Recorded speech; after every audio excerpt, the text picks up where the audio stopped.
Good morning out there to all you YouTube yahoos. You are back in the HPP with your boy ABC. That is me, Adam Benjamin Coleman, here at the Human Performance Project on a Saturday morning, but good morning, whatever day it is that you're finding this video.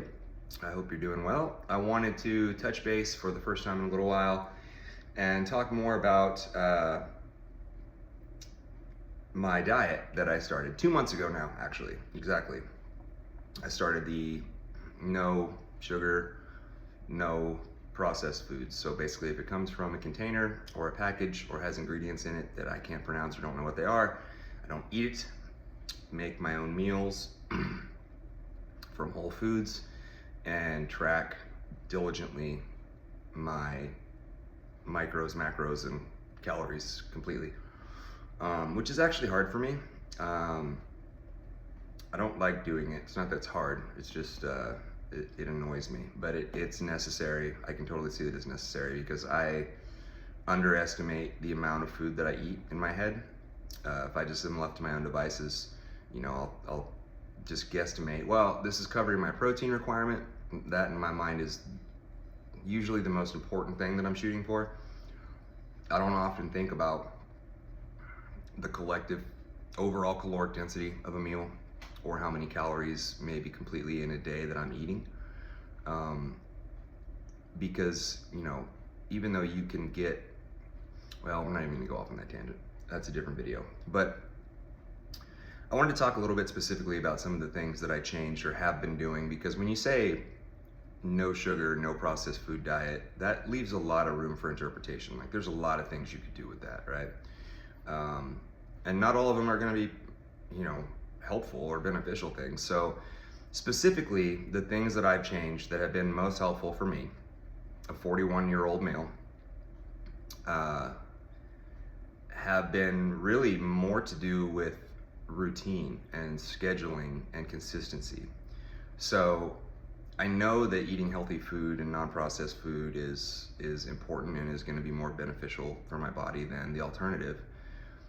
But still, doing it 4 to 6 meals a day, 6 to 7 days a week, you know, depending on how many cheat days or meals you give yourself or what your goals are, you know, that's it's a lot. You know, it's a lot of food to make. It's a lot of food to eat. It's a lot of food to shop for, and in my current circumstances, I don't necessarily have the luxury of just going to the most convenient store and getting everything there because it's under one roof. There's a lot of things that I have to go to different stores for, be it for just availability of product, or be it because the price is substantially cheaper to the point where it makes sense for me to travel the extra time or trip to go to more than one store maybe. You know, I'm not gonna sit here and tell you that that's what you have to do. Whatever whatever you're gonna do, whatever is gonna be doable for you is what you should do. You know, whatever you find fits into your schedule with your family and your routine in your life that you have going on, that is gonna be what, you know, is most helpful, because it's gonna feel the least like work. At the end of the day, you want something that's going to provide you results, but that doesn't feel like another job that you have to do. You know, most people have enough on their plate with stress and you know, the normal 9 to 5 and just providing for themselves and their family.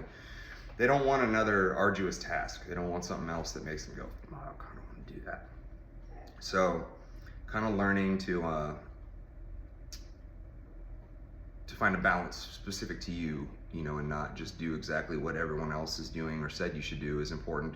So finding that routine is definitely key, you know. And so for me, going to bed at a certain time, waking up at a certain time, and eating the same foods at certain times was how scheduled I had to be. Now, not everyone may need to go to that extreme, but I was searching for more than just a six-pack, right? Like, I was trying to find answers to health problems and questions that I had that even the trained medical professionals that I'd been referred to or that I had sought out didn't necessarily have all the answers that I needed or required.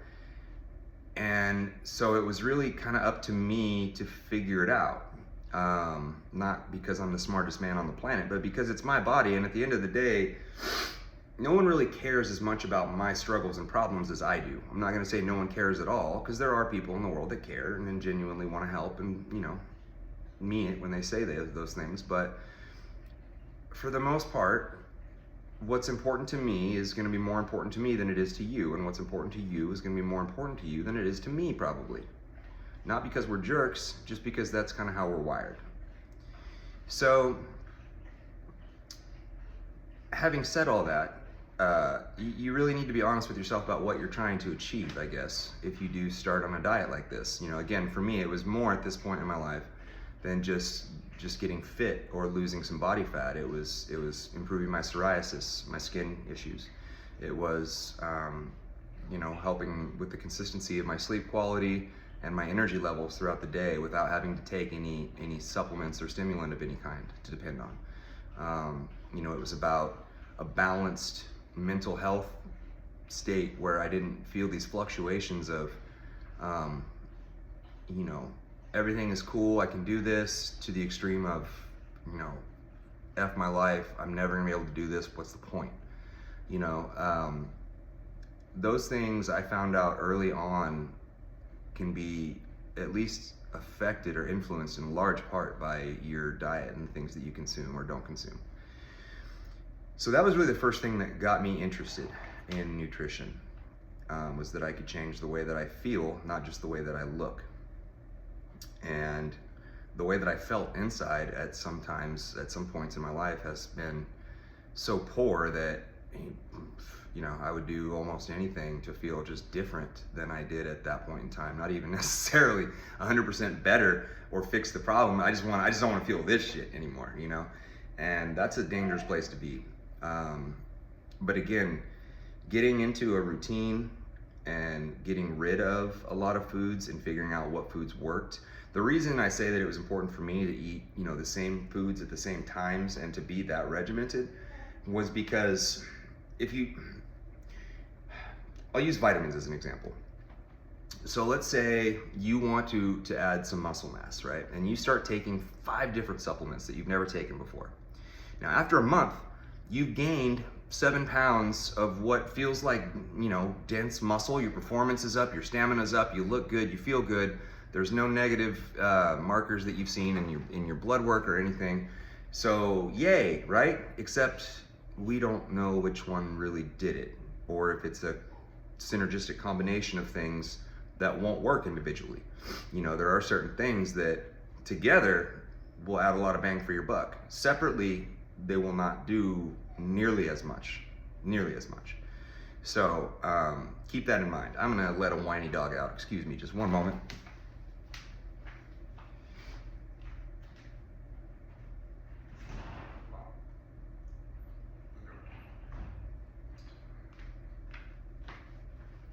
So that's important to factor in when you start taking new supplements or eliminating things when you're trying to troubleshoot. Do them one thing at a time, either in addition or subtraction, so that you can look and see, okay, all I've changed is this element. This is the only thing that I've introduced or subtracted, and this is the result that I'm now feeling. So with that in mind, it's pretty safe to assume that because you've added or eliminated this variable, the result that you're feeling or getting is now changed due to that variable, right? Again, if that variable consists of 4 or 5 different things, it's more difficult to tell why it's working, how it's working, at what rate it's working, etc. So that may not be important to you. It may be important to you. It probably should be important to you. Finding out what works best for your body in terms of food, supplements, sleep patterns, workout schedule, and rep ranges and all that is paramount. Otherwise you're peeing into the wind.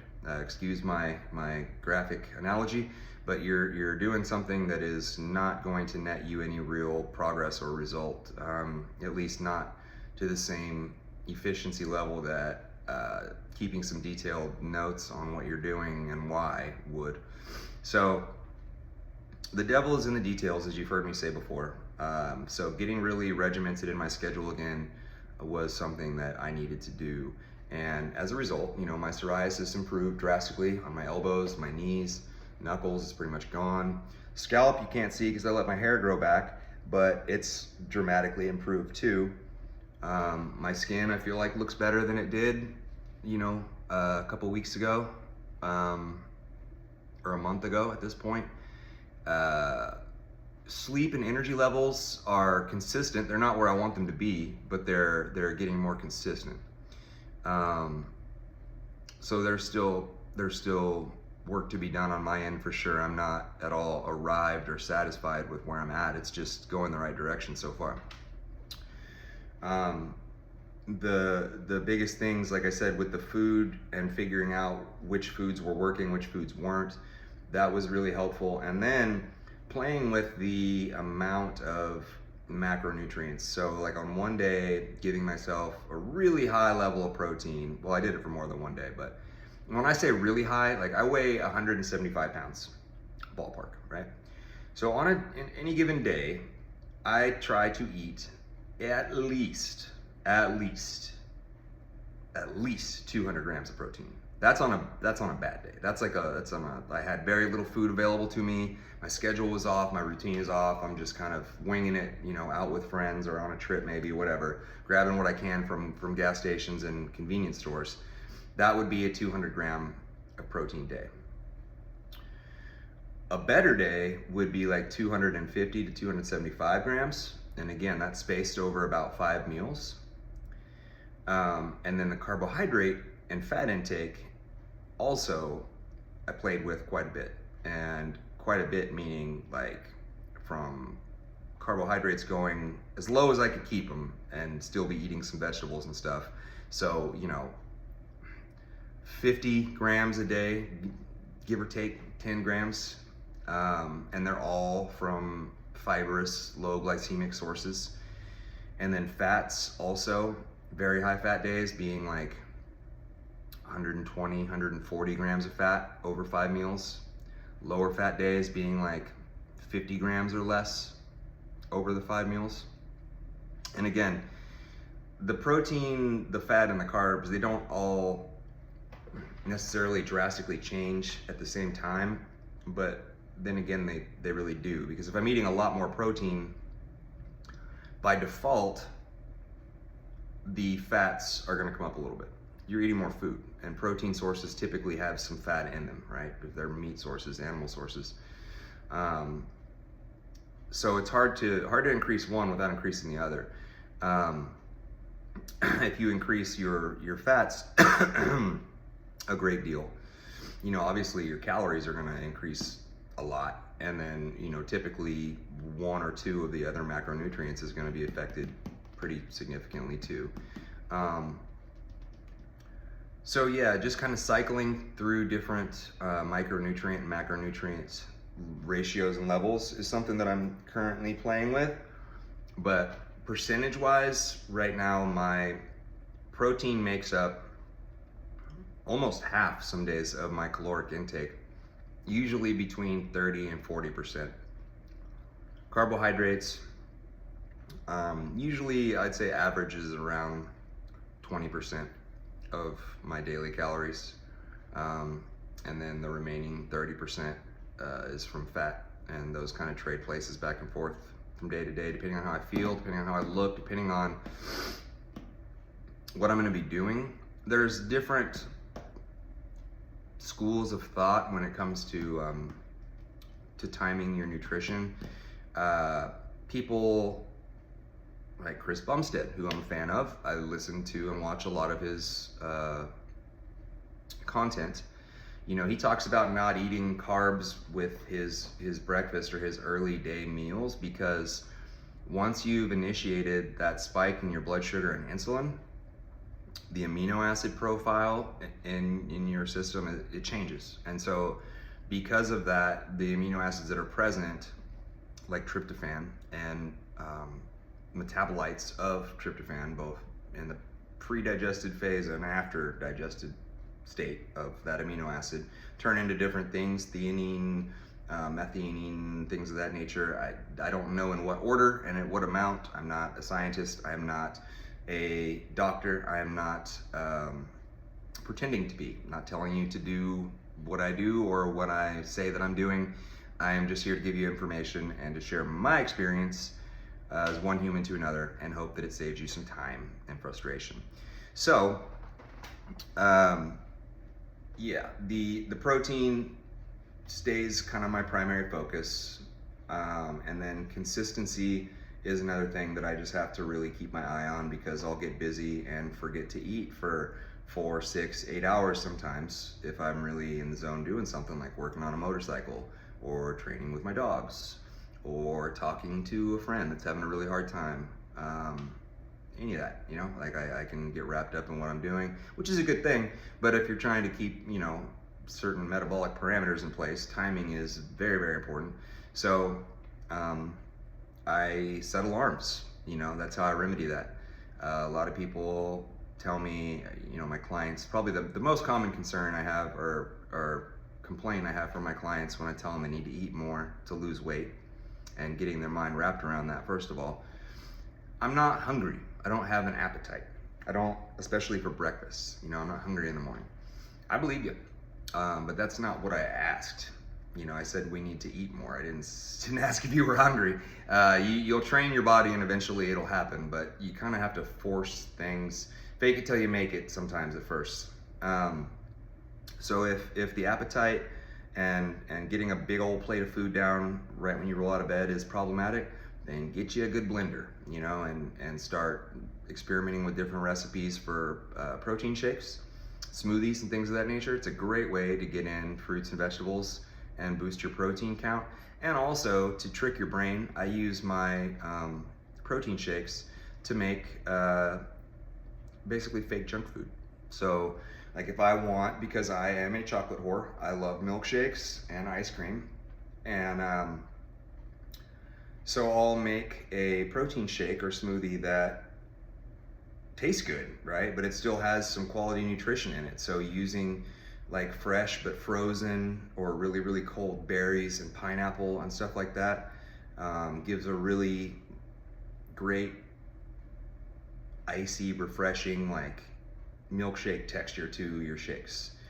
And then using one of the many delicious flavors of whey protein or whatever your protein choice is out there. But I mean, literally, man, there's like glazed donut flavor, there's, you know, Captain Crunch, there's like Cocoa Krispies, there's birthday cake, there's, you know, you name it, and it probably exists out there in whey protein or in protein powdered flavors. So adding that, you know, fruit of your choice, vegetables of your choice, things like coconut flour, it works as a thickener. It also adds fiber, some other micronutrients. You can add oats to your protein shake if you want to, and that again will add not only fiber but carbohydrates. You know, you can really add anything that you want that'll blend up and that you can get down. Using liquid egg whites in addition to the whey protein, or whatever your caloric needs are. You can use milk or a milk replacement. You can add, you know, Greek yogurt. You can do anything, you know. They're really, really helpful for me. I can fill in a lot of gaps in my nutrition thanks to my Ninja blender.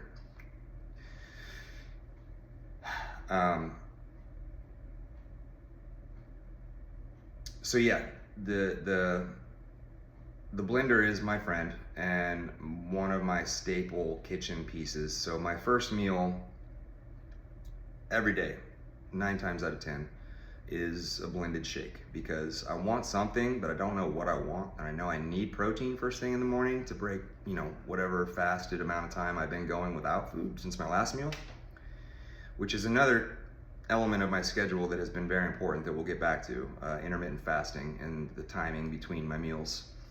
But the blending and juicing, whatever you want to call it, has been super helpful. I mean, you can put your creatine in it in the morning and get your your daily creatine requirement if you have one started. I try to take about 10 grams of creatine monohydrate a day at this point, first thing in the morning and before or after training, or both. And I usually couple it with branched chain amino acids, and just sip on those as needed or at specific times.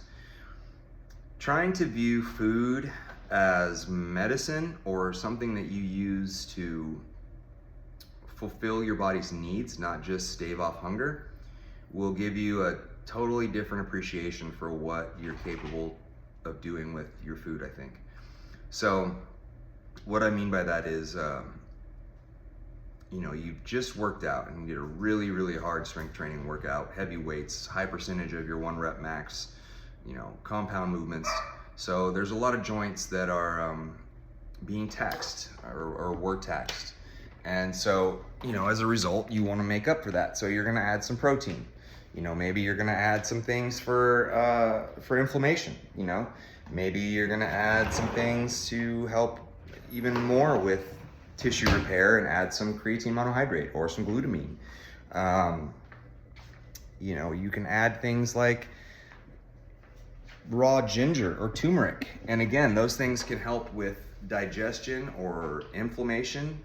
Literally, there's so many uses for common foods. Pineapple is another great example. Bromelain, the stem of a pineapple, isolated, is a natural anti-inflammatory. It works about as good as ibuprofen, but without screwing up your stomach and kidneys. But it has to be taken on an empty stomach and in a higher concentration. So you're not going to be chewing on the top of a pineapple. You're going to get it in a supplemental form that's chewable and actually tastes good and is not expensive. Some of these little supplements can make a tremendous difference, and they're not bank breakers, like magnesium, magnesium chelate specifically, chelate, however you want to say it,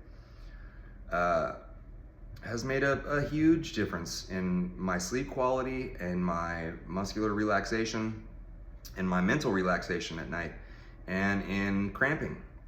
So, again, magnesium, who'd have thought? Didn't think too much about it in my earlier years, but it makes a tremendous difference. Digestion is also another thing that it influences, if I didn't say that already.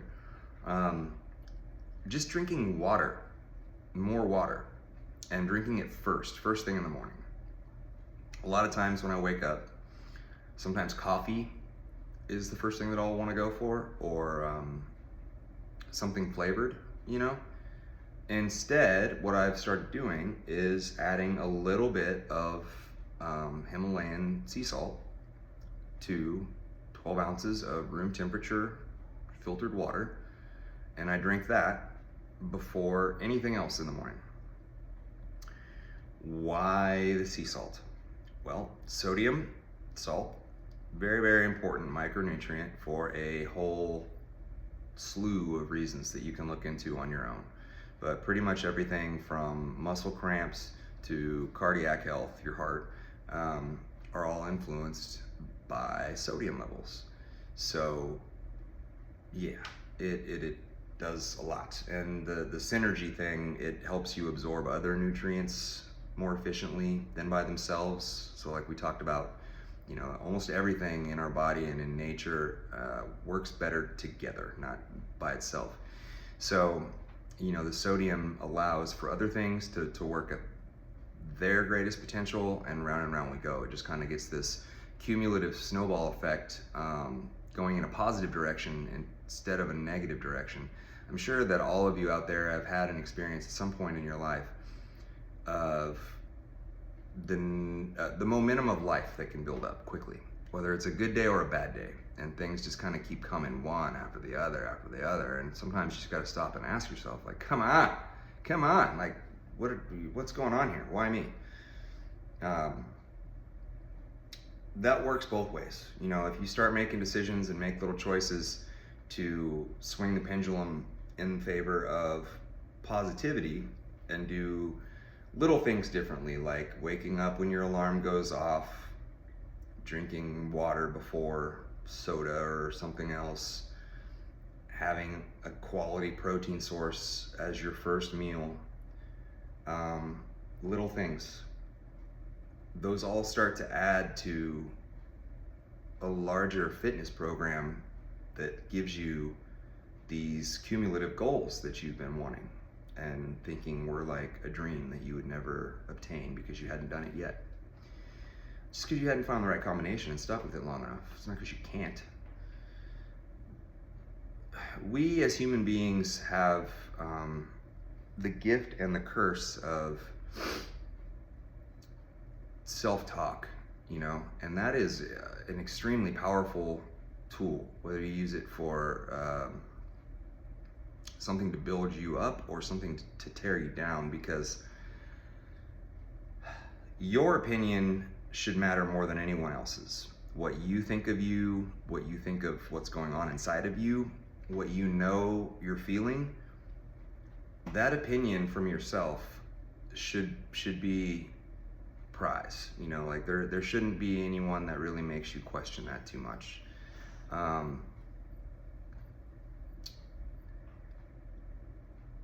kind of lost my train of thought of where I was going with that, but we have to keep ourselves as a priority without putting ourselves above other people as being worth anymore. I don't know if that makes any sense or not, but there is a way to do it. You can take care of yourself and put yourself first without putting yourself above other people, okay? And that is, again, mandatory. You've got to be able to prioritize your needs and be able to first identify what they are. Second, have an idea of how to provide them for yourself. And third, do that consistently. When you do that, you start to function at your optimal level. You feel better about it. And so again, that positive snowball starts rolling without you even really pushing it or thinking about putting it in motion. It's a very simple but not easy thought process to come back to or lose track of. And I'll again kind of give you an example. When you wake up in the morning, I don't know what your routine is or what your first thought or feelings are when you open your eyes, but I try now to stop and say thank you, first of all, for the fact that I was given the day, the opportunity to open my eyes again, and the opportunity to do something with that day. You know, I get to choose whether it's something that's positive or something that's negative. And that alone should be exciting, right? That's good news. I get to be better today than I was yesterday. I have another chance to be better today than I was yesterday. And if I did pretty good yesterday, then that's even better news, because now I get to try to be great or greater or whatever. But just taking a few minutes to really look at your day and again, speaking for myself, to try to look at things as opportunities or things that I get to do instead of obligations or things that I have to do, okay? Because oddly enough, all of us have things on our day that we don't want to do, but we need to do. It's called being an adult, it's called life. But when we do those things, even the things we don't enjoy, there starts to build this little stack of character marbles, right? And you build more and more of these marbles for yourself, and it's kind of linear with your self-esteem. So you make these little accomplishments in the form of doing things that you didn't want to do, and as a result, you feel better about yourself and your ability to get hard work done and do those things that aren't glamorous, but they're necessary. And then eventually it becomes less work to talk yourself into a positive mindset of doing those things. It just kind of starts to happen and be habitual. And then before you know it, they're all opportunities just from the gate. None of them are obligations. And you've now ingrained this positive mindset in yourself. Ideally, if you can't get out from underneath a dark cloud and you feel like you've tried everything that you can, meditation, cognitive behavioral therapy, talking to a trusted friend or priest or counselor, and you've still had, weeks or months of just this feeling of hopelessness or just darkness, it could be a chemical imbalance. It could be something that you might need to take some medication for, at least for a short period of time. And don't ignore stuff like that. And don't think that it's the end of the world if you do take a medication for a short period of time, or if you are taking a medication and you have to change it.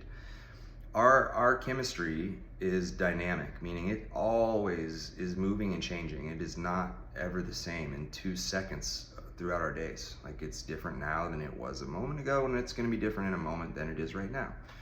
So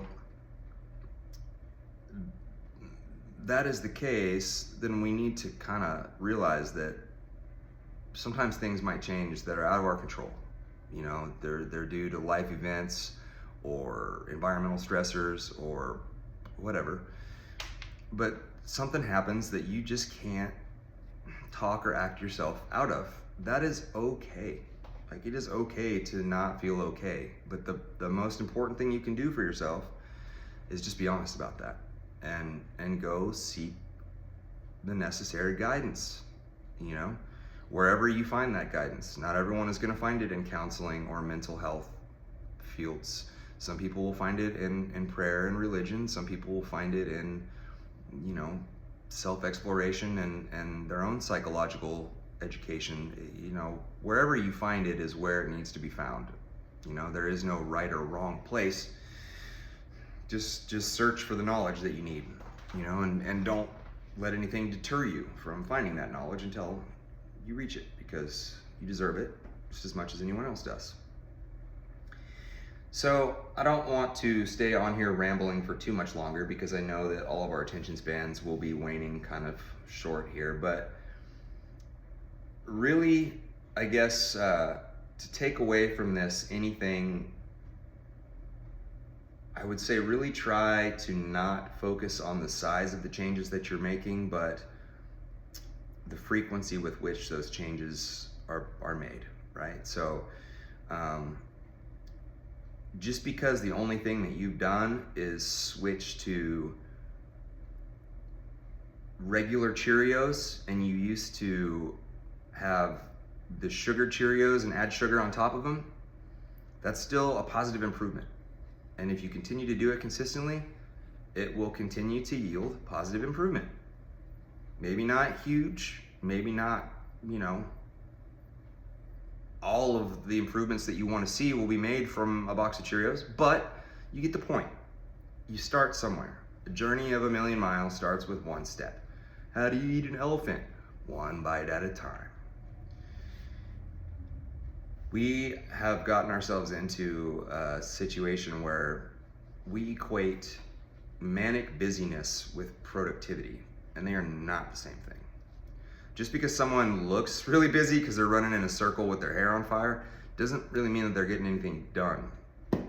And again, for myself, I was the person with their hair on fire, and I thought that made me look busy. It makes you look crazy and manic and unreliable, and like you probably don't have any energy or sanity to provide anyone else, so no one's going to ask you to help them or for your opinion or even want to be next to you, because it's just uncomfortable to be around people that are unbalanced.